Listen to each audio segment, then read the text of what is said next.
Thank you, Dr. Tim. And I came in a little late there, but it sounds like it was a great conversation. And I did put notes back on since Friday. You mentioned August of 2014. I went back and listened to that show and did put notes in on that day. So good show.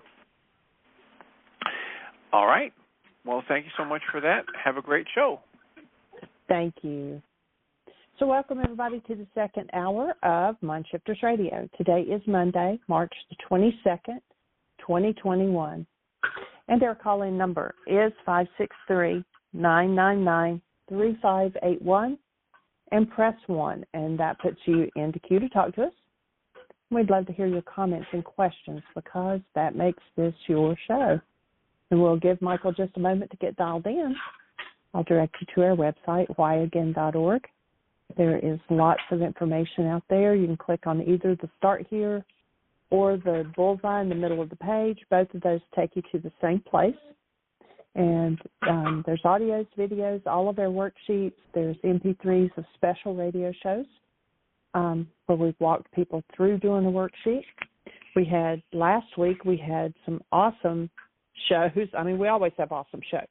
But we had 3 shows that went into the special MP3s, and that was with Susan on, I think it was Tuesday, and then, well, that was on the 15th, and then on the 16th, 17th, and 18th, we had Cecilia and Doug and lots of conversation, and so all of those radio shows are now under the special MP3s. Welcome, Michael. Well, thank you, dear heart. Welcome, everybody. We get to be honored once more and delighted at the fact that we get to have these kinds of conversations and move forward. The understanding on a global scale of first century Aramaic forgiveness. And you've heard me say over the years, 50 years of searching, and I've searched everything, everywhere I can go, and I've never seen any understanding of forgiveness anywhere except in the first century Aramaic teachings of Yeshua, and I mean anywhere, and in A Course in Miracles, where their definitions happen to be exactly, precisely the same, which leads me to believe, of course, that the same person sourced both of those pieces of information.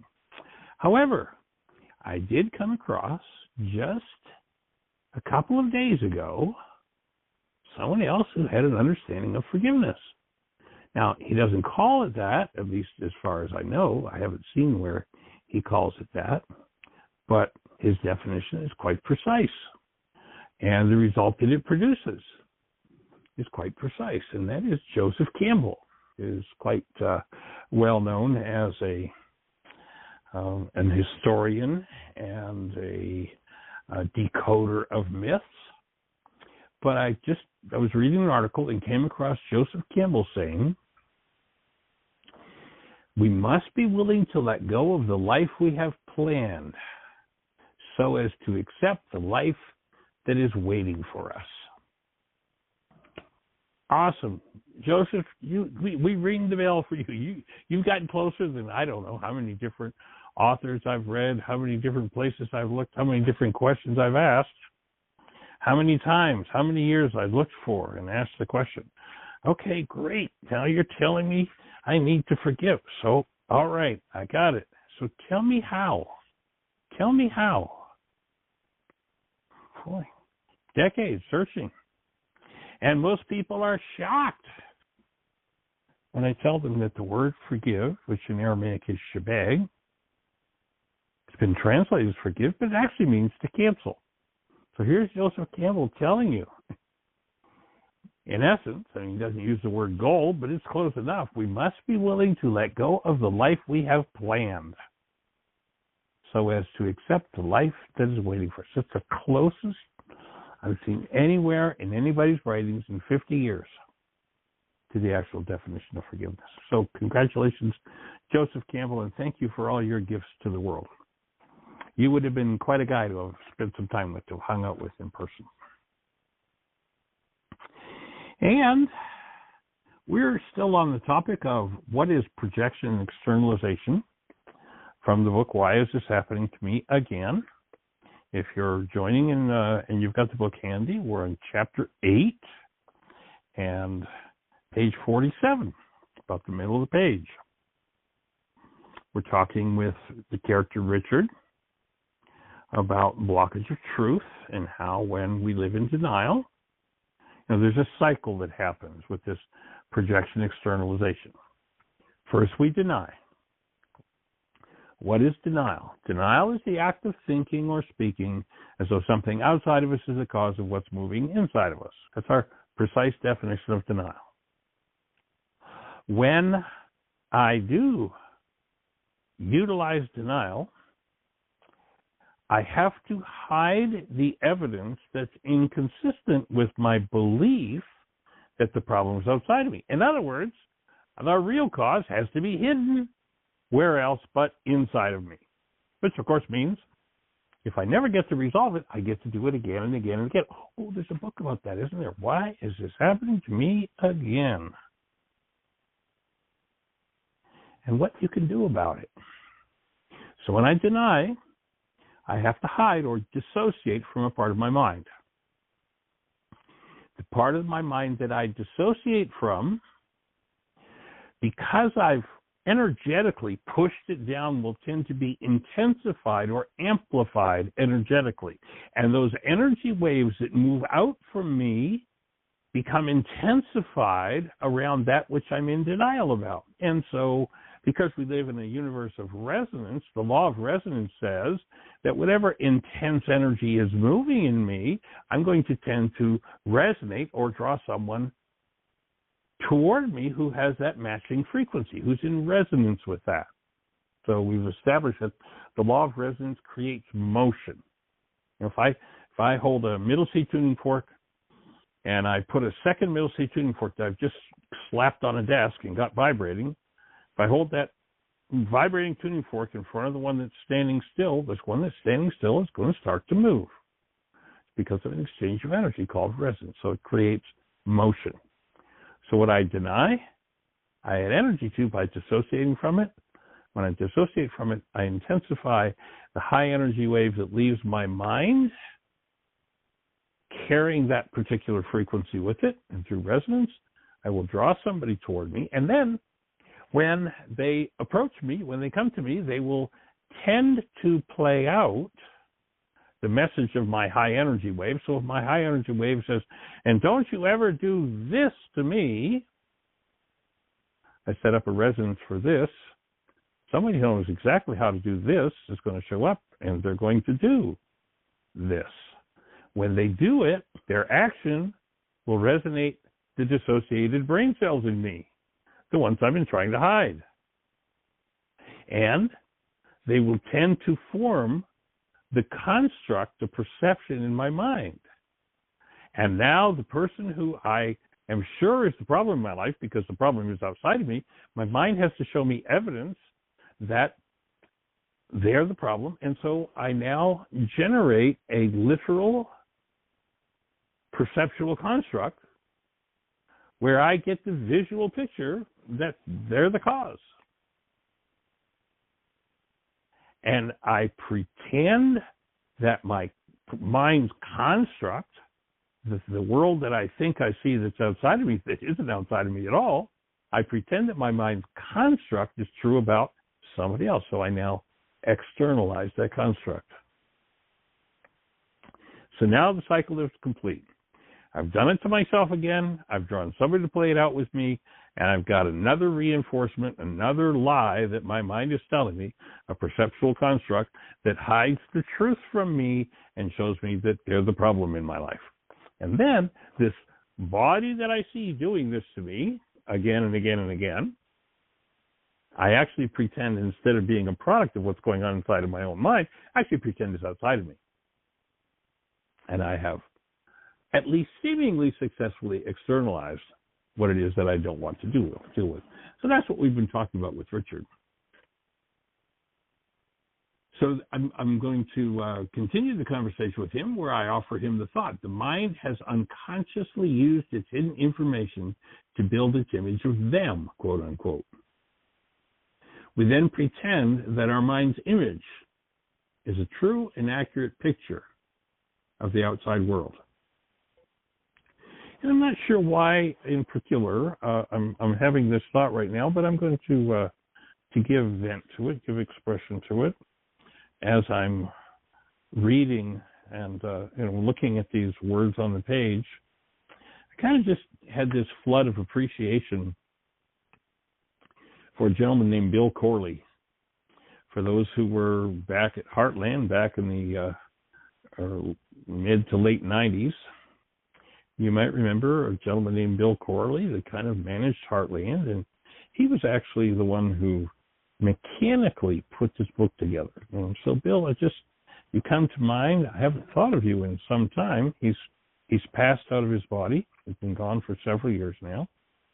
But he did just a huge amount of work.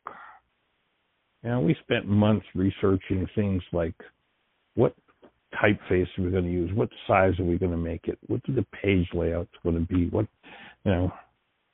I designed the cover, Bill mechanically put it together. It's like, so Bill, you just kind of flooded into my mind with appreciation right now, and I'll just invite everybody to tap into your energy, those who knew you and those who didn't, and just express my appreciation for you. It's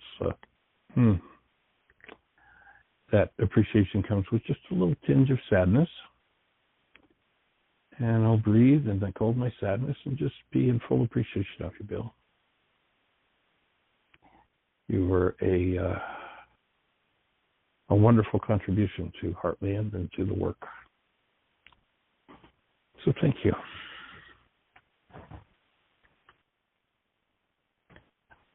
So when we pretend our mind's image is a true and accurate picture of the outside world, when it is only a true and accurate picture of what's happening inside of us, we end up with a problem. So when we play that game, we end up believing that our constructs are actually true about the outside world. The truth is that picture is generated by our minds, and it's a projection of a condition that exists only in our minds. When projection, again, our definition of projection, different than the typical world definition. We're not suggesting that projection is, as most of the world teaches, I take something that's inside of me and I put it on you. That's not projection. That act is externalization.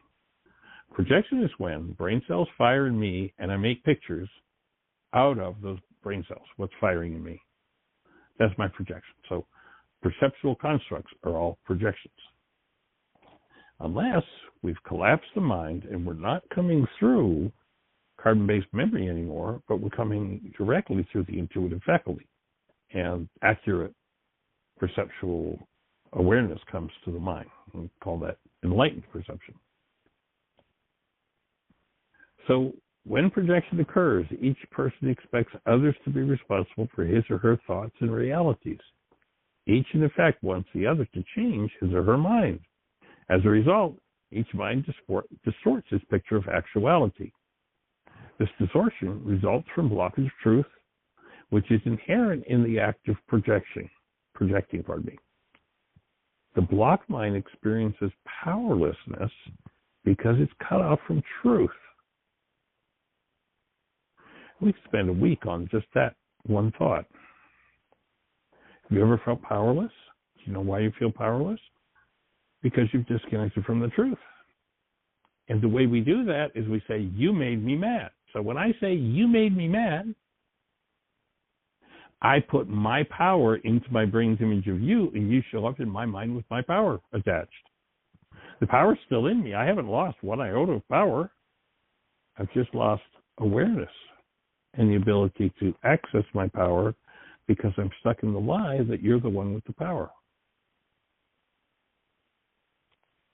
So one experiences powerlessness because it's cut off from truth, not because another person has the power. We've done ourselves a major disservice when we project, for we've cut ourselves off from the part of our belief system that needs healing. So I hope that makes sense to you, and if you have any thoughts or questions about our topic, then we would love to hear your voice.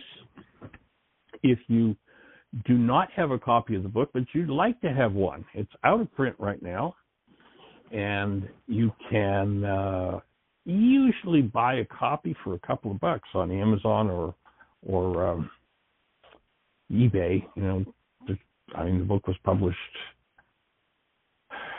getting close to 25 years ago, but over the years, tens of thousands of copies are out there, so there are always used copies available on Amazon.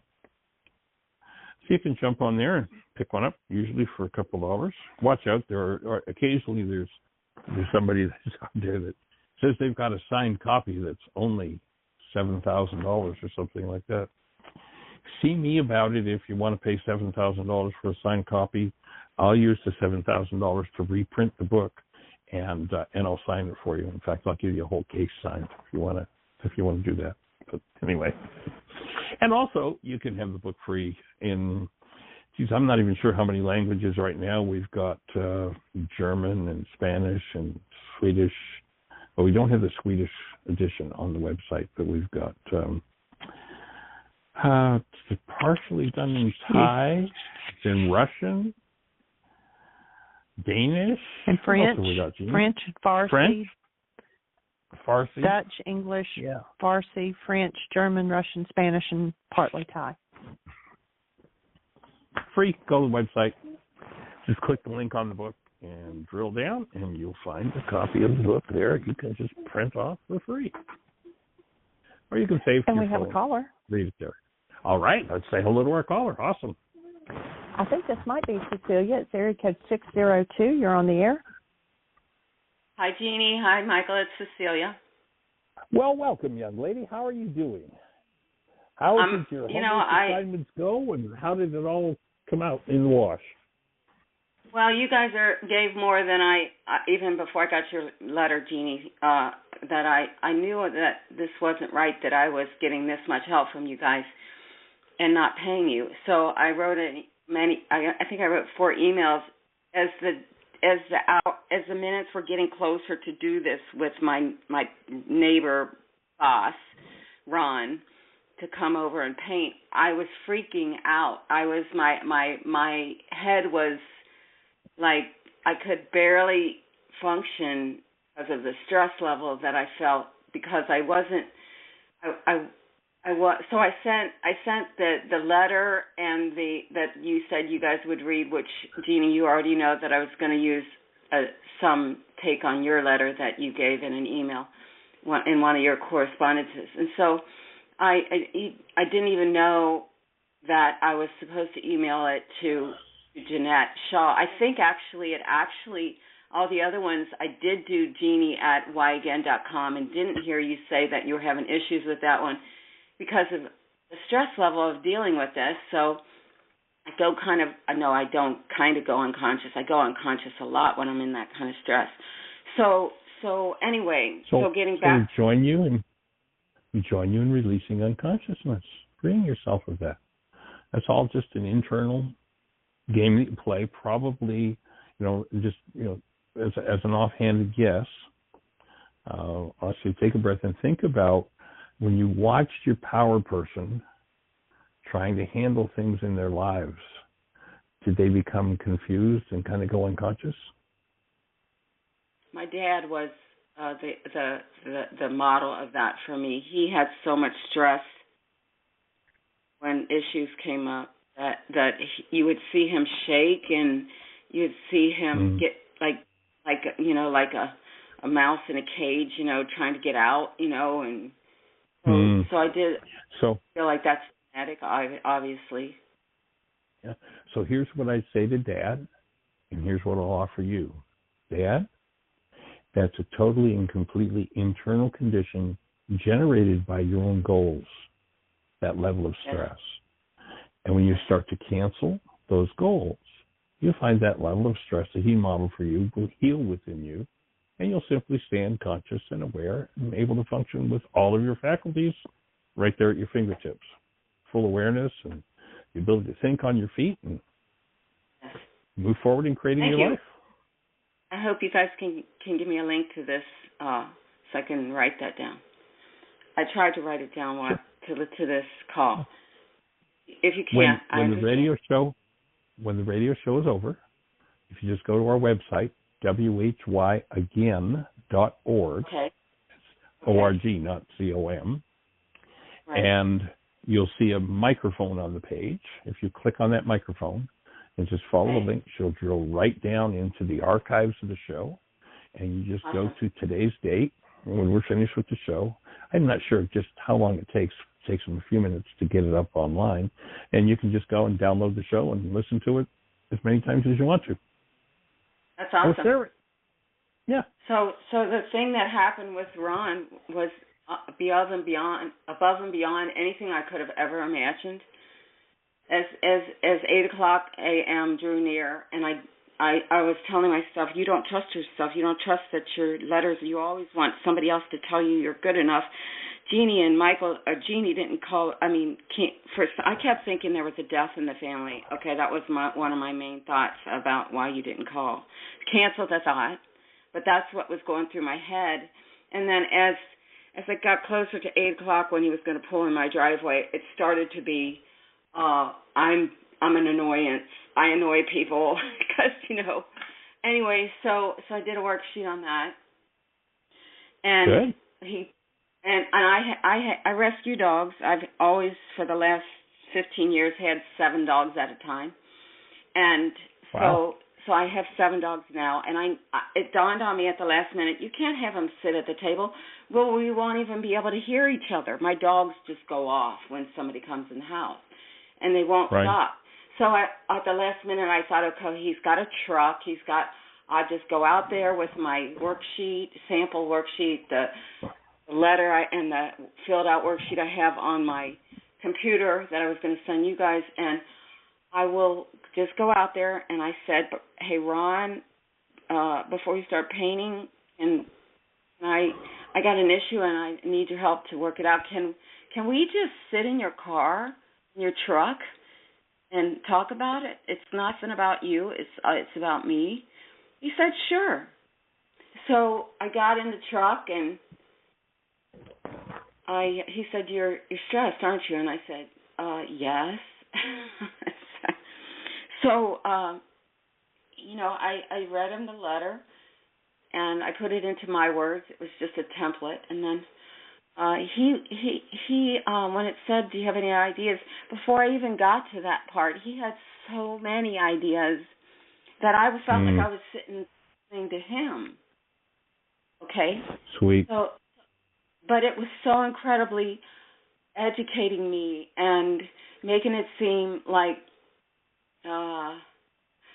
that I can relax in this, and he gets, as a construction worker, he gets picked up, he gets touched by gay guys, and so, this is just, part of life that we deal with, and that he wasn't, he was aware that he put his hands around my waist, but as I finished the worksheet, I was trying to go over the worksheet. We did pretty well with it, but he had so much to share about everything. I was dumbfounded. Okay, so I said, well, I think you helped me get over my, about never having this issue again. Thanks, Ron. And so that's awesome. Yeah, and I said, maybe when there's a time when I really, really know that I've worked through this really well, you're more than welcome to give me a hug or whatever. But right now, I really want to deal with it. And so he said, whatever is fine. That's fine. He said, I ask myself sometimes when I leave here, why did I give her a hug? I'm not a touchy-feely guy. Why did I, and he's like, I have another female client that likes to bang on the shoulder. Hey, Ron, how you doing? And her husband died, and he was over there. so he's not comfortable hugging, but he feels like that's what you should do. And I said, wow, yeah, we're doing what we think we should do, not say something or do something. Okay, so that's interesting. And he said, and I've left, after we shared a lot in the past, and I would put my arm around his shoulder, just, and patch, and it was deep stuff I shared with him, but I'd always shriek, and he'd go, I always told myself, why am I doing that? And so something came up for him that he's going to look at, or he actually feels like he did look at. So as far as all this stuff was just like walking in a graduate school of when I was on the last call of you guys telling me about a mind shifter and about the letter and about the worksheet and nice doing work. this. And I really felt like I'm trying to, like, my brain was, all the gears were trying to click in to get this, okay? So Right. I really tried to do the mind shifter days before he came out, just a couple days before, but my stress level wouldn't let me, because it made everything seem like I was underwater. And I did write down that that's an internal stress from my goals and cancel those. But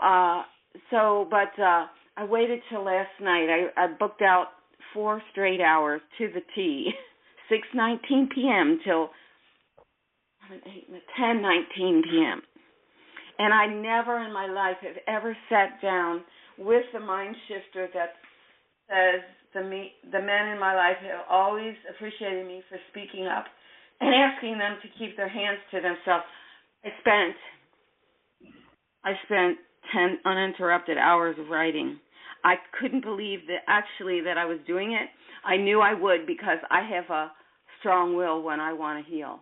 And I know that this is the way to go. And so I'm not going to screw up that opportunity. And I did write that long, and it got me into a space, like a otherworldly space, that I was more relaxed than I've been in my whole entire life. My mind was relaxed, and no thoughts were going crazy all over the place, and no stress. And I just thought, this is just a really cool place to be in.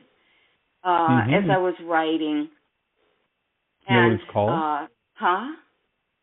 You know what that's called, that space? Are you serious? It's called living as a human being. Wow, instead of, what's the alternate? Being locked in your mind with all of the generational patterns that have never been resolved. Oh, yes, so, yes. You'll listen, over the years, if you've listened to the show very much, you'll regularly hear me say, in order to heal, you've got to be out of your mind. So what I hear you explain to us is how you collapsed your mind, and there you were, out of your mind, in touch with Michael, I would who love you are to be as in a human being. all the time. That's the objective of this work, and that's the process. So on a consistent, persistent basis, spend time to do what it takes to be out of your mind and live as the presence of love. Live as a human being. So mind shifters is one of the tools? That's one of the tools. Forgiveness. Every tool we teach. If you go back and if you started listening, we started doing this show just over 10 years ago now, 5 days a week, 52 weeks a year. And if you listen to every show from day one when we started, the only thing I would ever speak about is how to achieve the experience that you just said you had. That's what the whole conversation's about. I'm sorry, did you ask me a question? No, I was just saying that if you listened from day one, you said, is that one of the tools? And I'm saying that from day one, in 10 years of doing this show, the only thing I've ever talked about, every word from day one, 5 days a week, 52 weeks a year for 10 years, has been about achieving that state that you just went into. It's like living in a state of being. Yes. Say again? It's like living in heaven on earth. Yeah. It's what we're designed for. Go back to Yeshua 2,000 years ago. He said, somebody tells you the kingdom of heaven's over there, over there, over there. Don't believe him. It's here. It's now. It's within you. It's what we're designed for. But, and we all come in that way. We all, I've got that. And most people have lost the memory of that, but we come in that way. And then the world teaches us to live in our minds, and it's perceptual constructs, and we end up living in a lie. And one of the things I want to reinforce that we spoke about the other day is to acknowledge yourself, be aware of your tendency to put yourself down, and acknowledge yourself as having created this opportunity, this healing situation, and done the work to achieve it. That's your work. And, really acknowledge yourself for that and be with that. And what will happen is that space will tend to grow in your life and expand. And in fact, there's a passage where Yeshua talks about or what they call it, the kingdom of heaven, in the Lord's Prayer, what's called the Lord's Prayer. And those words can be properly translated as the kingdom of expansion. Where we're designed to live. Yeah, nice. So, awesome piece of work. Congratulations.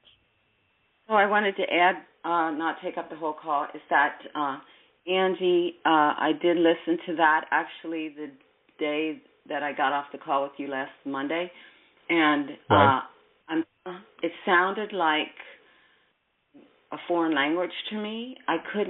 My brain couldn't grab onto it and understand it, and so I was focused on writing my worksheet over and over again for Thursday morning when Ron came over. I was focused on understanding how to do a letter and everything like that, and working through the stress level that I had, and then I put that off until Ron came over and he painted. It took him 3 days to paint, but every day that he left, I would at night as I was laying down to not go to sleep, but I turned that on, and I actually went through and told myself to do what you told her to do. Breathe, soften up, open the throat, let the life in, and I did it. It's been like this. I did it again, so this is about the fourth time. And I'm hoping that by doing that I am getting to deeper layers inside of me, because as a singer, I have a huge tendency that I'm trying to heal completely, is to quit clamping down and not letting love inside of me. And that doesn't make for a very good sound. Right. So what I hear you saying, Cecilia, go ahead. That's how I am working through that issue, is to use that meditation and to do that so that my body and mind will follow suit.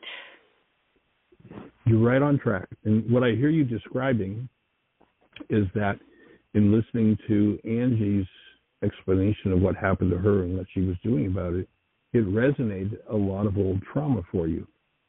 And you would just go unconscious. Not at first at all. As a matter of fact, I thought, I don't get this. And then after the stress level went down and it worked out with Ron, I could then start to really hear. Yeah. But that's what I don't get this means. That's what I don't get this means, is I'm going unconscious. I can't get this. Yes. That's what that means. So when you listen to it, my offering is, what I hear you describing is yourself going unconscious, and you've been hanging out with and processing that unconsciousness, so that you're coming to, I'm working out all the things around this that knocked me unconscious, and now I can be fully conscious with that. That's the process. I can see that process. Yeah. So I'm eternally grateful for all of you. And in my letter before Ron came over, I did want to tell you that if you could please send me where to give you guys my gift to you in the form of money, and where do I send it, and all that jazz. Awesome. Well, Jean's got your email address, so I'm sure she'll send you an email with our address, or you can actually just go to the website, whyagain.org, and you'll see a donate button, and then you can just hit that button and make a donation. Okay, and it'll come to us, and it'll support us. Yes, I do support you guys 100%. There's no deeper, more intense, effective work that I've ever experienced in my entire life. But again, like I told you last week, it's taken me 20 years to be able to remove, I guess, realities in me that would get me even this far. Anyway. There you go. So awesome. Congratulations. Thanks. I'll you guys.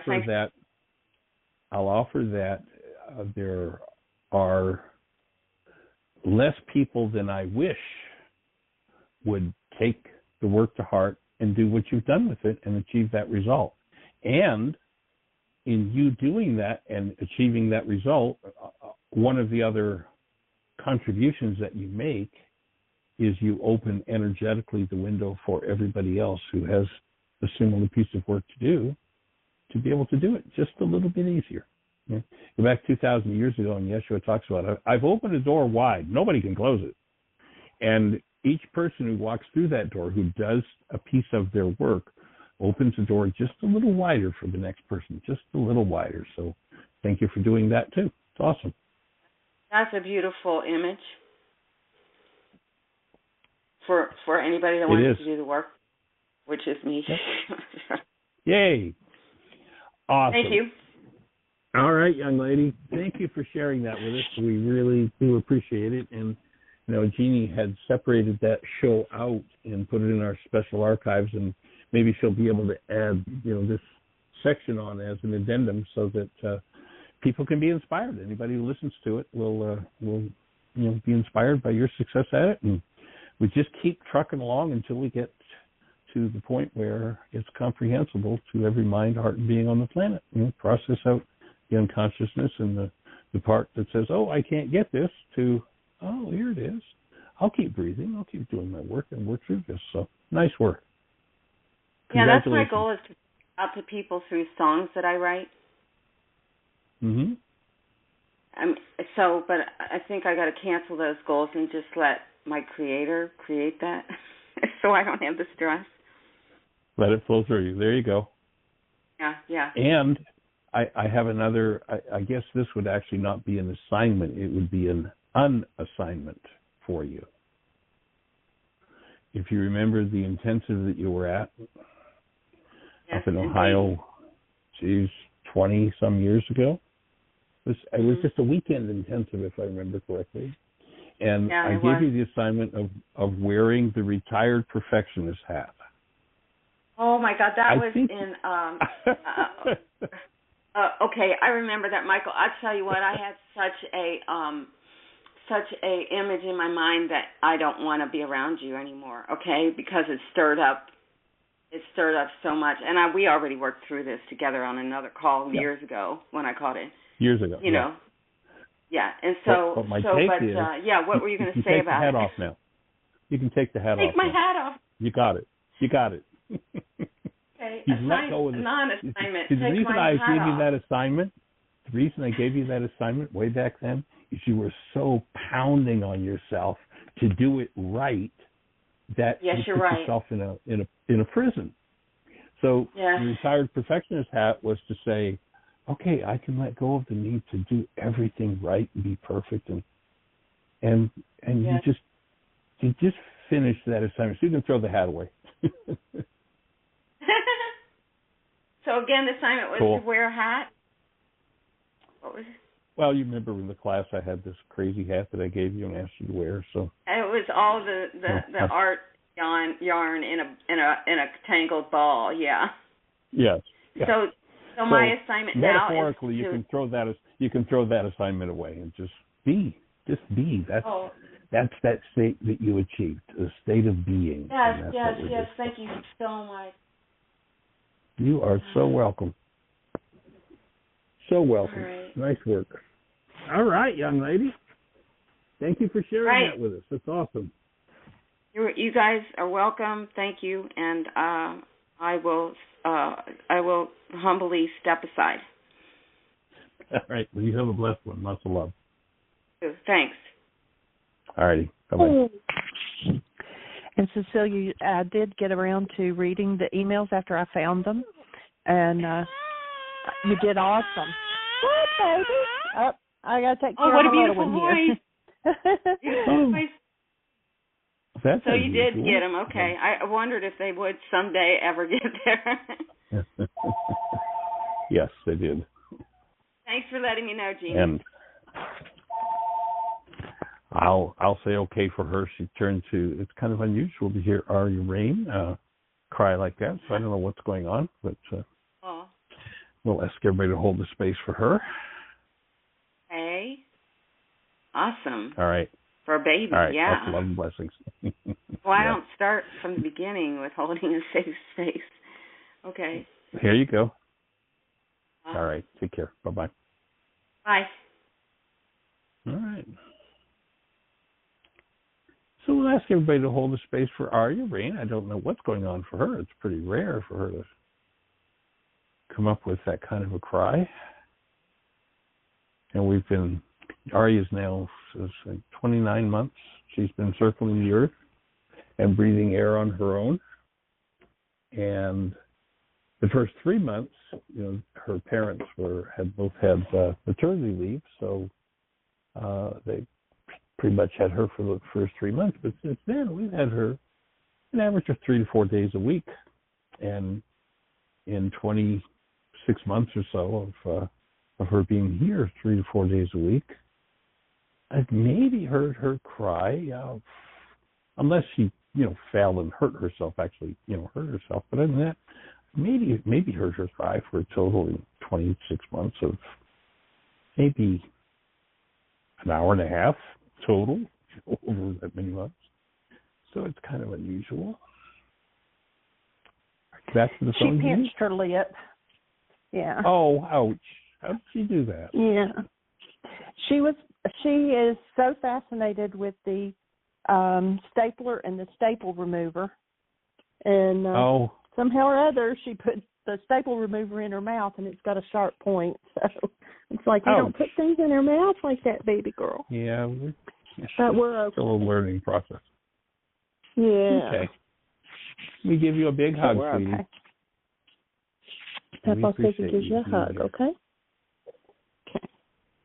But nobody has their hand up and no questions in the chat room. So if someone presses 1, we've got 18 minutes and we have time to discuss whatever you'd like to discuss. Yeah, there's lots of room for conversation today. We've got an additional 18 or so minutes to go, and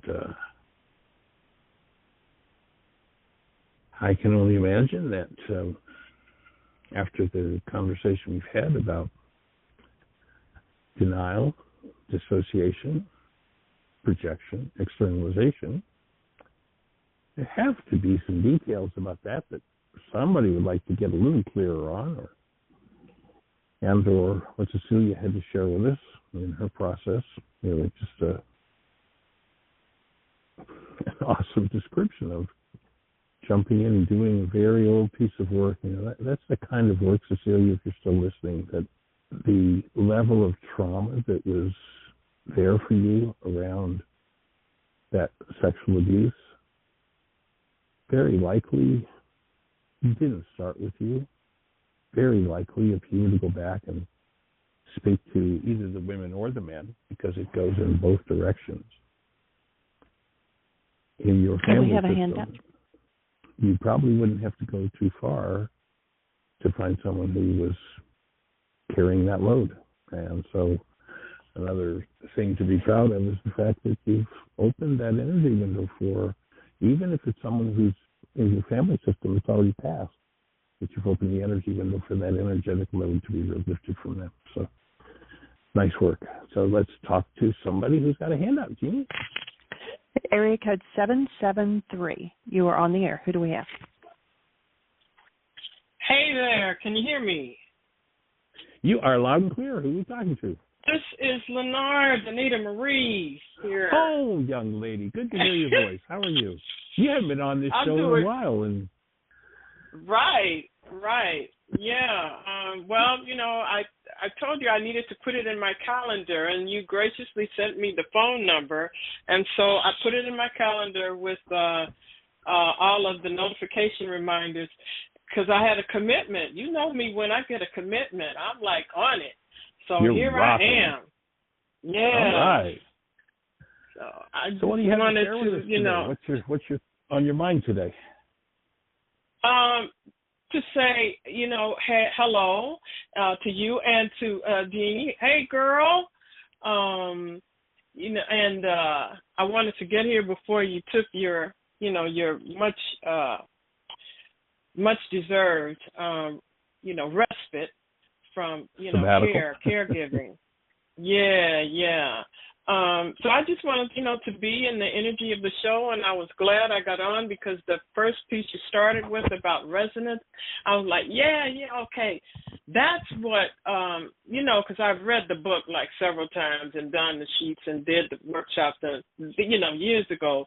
Right. I kept saying, now what was that part about, this is what I remember. It may not be exactly what you said. What I remember is you saying that if there was something that we had suppressed and denied and hidden in the system, and this somebody would show up, even if we were at the airport and this somebody was coming in from Japan, right, and bumped up against us. I was like, what, from Japan? How is that possible? I just remembered that example of resonance, and so your description today, the language, the text you put behind it. I'm going to go back and listen to the first part of the show so I can get that again, because I was like, oh, that's the backdrop, that's the backstory to that story. And you probably said it many times. You know how it is. When you can hear it, you can hear it. Well, how cool is it that after 20 plus 20 years at least, the question that's been on your mind, you happen to tune into the show where that's the introduction. I mean, how cool is that? That's resonance, right? That's resonance. That's it exactly. That's precisely it. Yeah. I mean, that is so when you great. really see the implications of it, when you see how far-reaching it is, you realize the genius of the universe being set up based on that principle. It's just quite amazing. Absolutely. Yeah. So that was, it's just perfect. So, like I said, I called in. Well, I called in to listen and, to see what's going on currently with the work, and to say thank you so much. It was a joy hanging out in Heartland, all those years ago, and the reading of the book, and then, the direction I went in after that, that's helped me a lot. Understanding that nobody out there is doing anything to me, that I am the source, cause, and remedy for whatever's going on in my life. And something I don't remember right now in the moment, something you said to the young lady who was on previous, the singer, right? Something in that conversation, I have to go back and listen to it. There was a piece of that, and I was like, oh, wow, that's the answer to something else. So I'm going to go back and listen to that part. So, awesome. Yeah. Awesome. And, you might find it, if some things in the conversation with Cecilia resonated for you, you might find it worth going back to the special archives of the show. And last Tuesday, Cecilia called in working with this issue, and we actually ended up doing the whole show with her around that issue.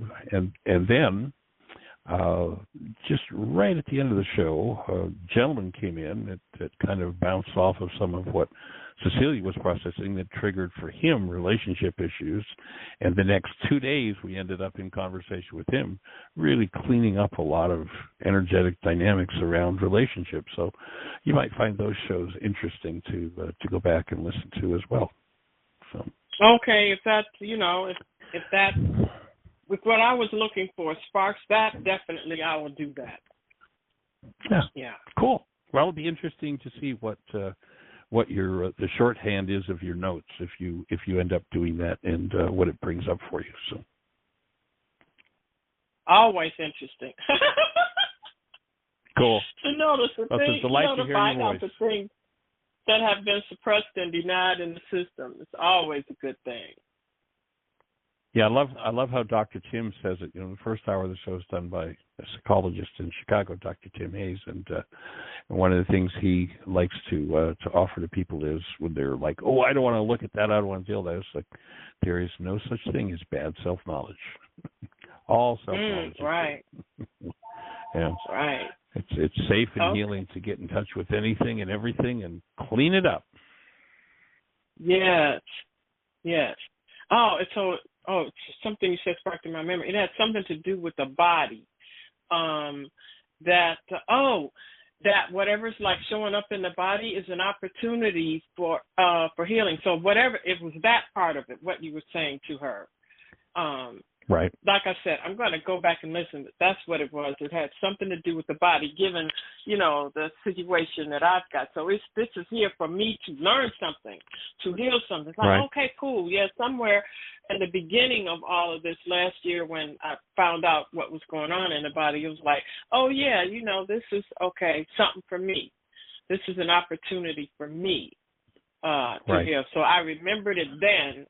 And during the course of the year, going through all the different, being part of that pharma, world, right, the treatment and industry. all of that stuff, right? So kind of like forget. What did you say that you said something to Cecilia about how that works? Like I got into my mind, right? I went in my mind, so I left. Mm-hmm. Left reality. So it's like now it's like, okay, I'm back. I remember that. Yes, this is an opportunity for healing. Okay, great. All right. I'm good now. Right.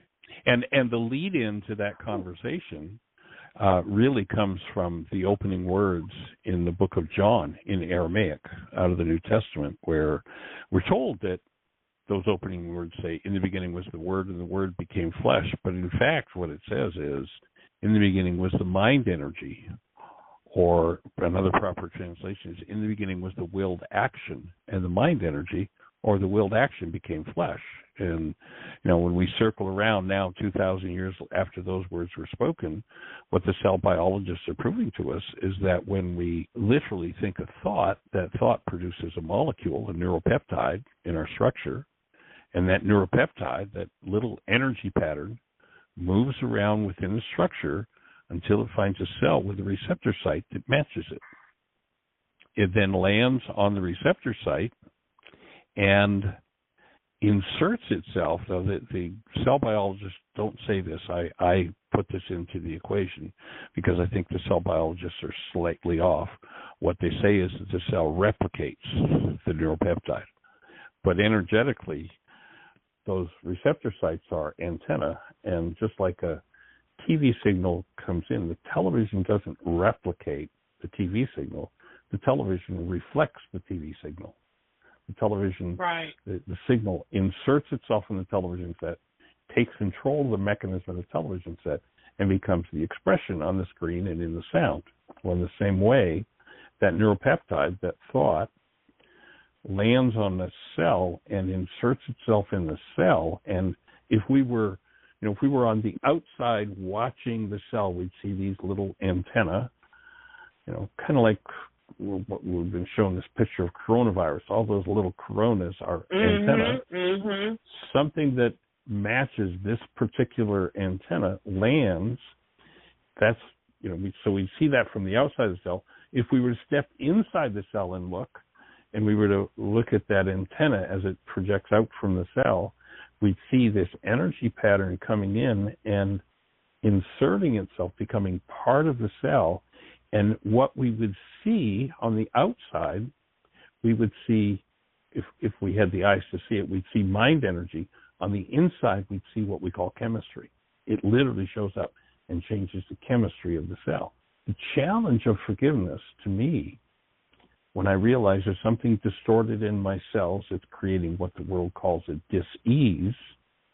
The challenge is to develop the skill to recapture that thought, that mind energy, to literally, this is the skill of forgiveness, to literally bring it out of the cell so that the chemical distortion in the cell disappears, to learn to decode what that is, what that thought was that, so long ago was so terrible I couldn't look at it, I couldn't deal with it, I didn't want to deal with it, or as Cecilia described, went unconscious, couldn't get it, couldn't understand it, to work through it to the point where I can go, oh, that's what I just pulled out of that. Oh, yeah, I remember when, and now I get to remove that from the structure.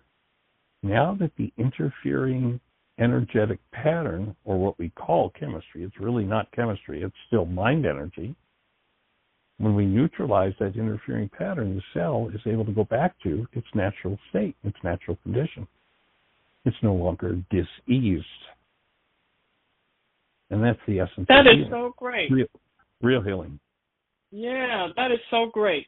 So two things. One, had I not already, Dr. Bruce Lipton in the epigenetics or whatever thing was, he talked about, how our bodies are antenna for receiving messages, from higher self, from all of that.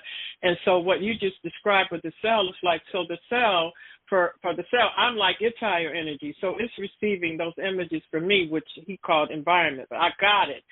And the last part that you said about the forgiveness, like how to remove that, is to get to the thought. And I was like, that is so great, because I have a whole list of all of those things, because, I said this repressed anger and rage and guilt and sadness and blah, blah, blah.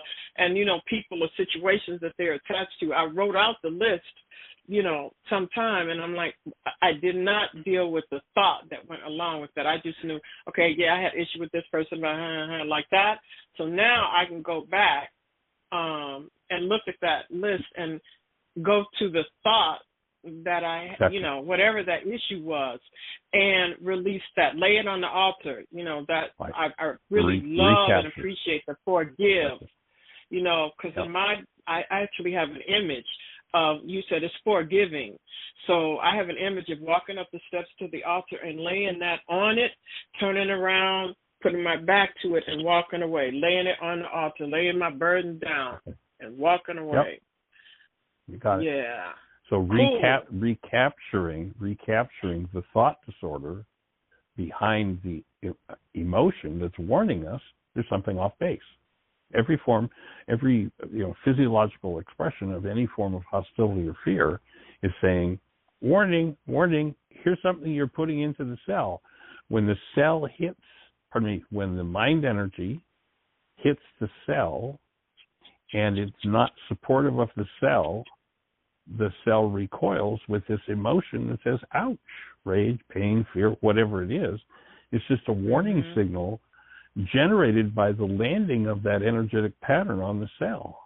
And when we listen to it, then we can walk it back to, oh, okay, so here's the thought I was thinking. Here's the skill I need to develop to become conscious of the thought disorder that I had that needs to be removed from this cell. The instant that's removed, that cell, which, each type of thought disorder has its own way of twisting up, so to speak, the cell. That's why we can recognize, this twist in the cell as the ABC disease and this different twist is the XYZ. And when I can recapture and pull that distorting energy out of the cell unwinds itself and goes back to health automatically. All right. What it's designed to do. What it's designed to do. All right. Yay. Really? Thank you. Awesome. Well, great questions. I mean, obviously you've been pondering, and what a great space to open up the result of your pondering for everybody in the audience to go, oh, so that's the thought process you went through. Cool, I got it. What a gift. Thank you for calling today. Oh, you're quite welcome. Thank you for being there. All right, dear heart. Nice to hear your voice, and we're down to the last minute or so. So I'm going to just invite everybody to create the best year yet of your eternal life. It's an awesome gift to give the world, and you can do it. The world deserves it. Blessings. Bye-bye.